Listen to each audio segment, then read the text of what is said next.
Hello and welcome. The IMF has slashed the global growth outlook. IMF has stated risks to global financial stability are surging after Trump's tariffs. The IMF has also warned that Trump's tariffs are fueling uncertain global economic outlook at large, and this is what it is doing globally. However, India, of course, continues to emerge as the fastest growing economy, and countries should address structural challenges going forward, is what the IMF is also saying. But what does this really mean going forward, given the tariff uncertainty? Well, to decode all of this, I'm joined by senior economist Mitali Nikore. Mitali, thank you for your time as always.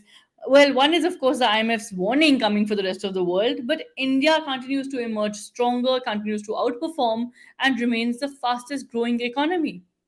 Absolutely, Sakshi. I think this is a resounding win for India's Atmanirbhar economic model in some cases, in some senses, because at the end of the day, what is actually bringing us that stability? The IMF's report is actually called the Global Financial Stability Report.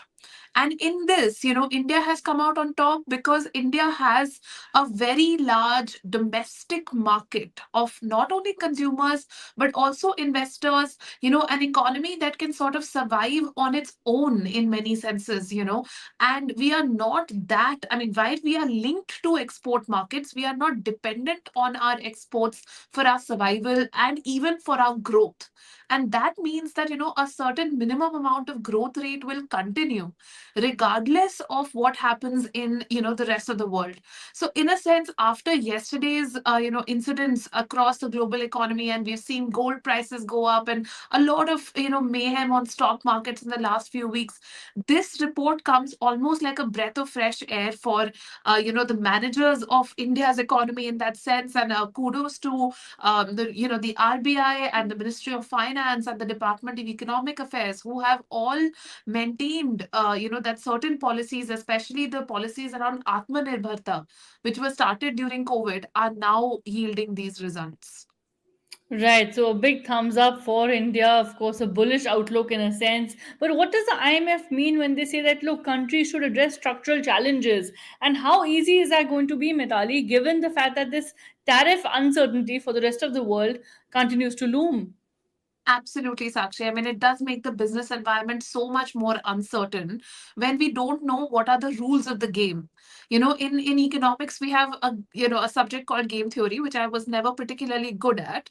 But I did understand, and all of us do, that when we are in a business environment, there are certain basic norms and values, and also certain basic, predictable elements. Like if you are in a contractual relationship with another party, that contract will be honored, that rule of law will be there, right? So these kind of rules of the game, in that sense, if they themselves keep changing on a daily basis, it's very difficult for any firm, leave alone a country, to survive. And when the rules are changing on a daily basis, so in this environment, I would say the IMF report clearly mentions that global uncertainty could shave off up to 1% of the global GDP.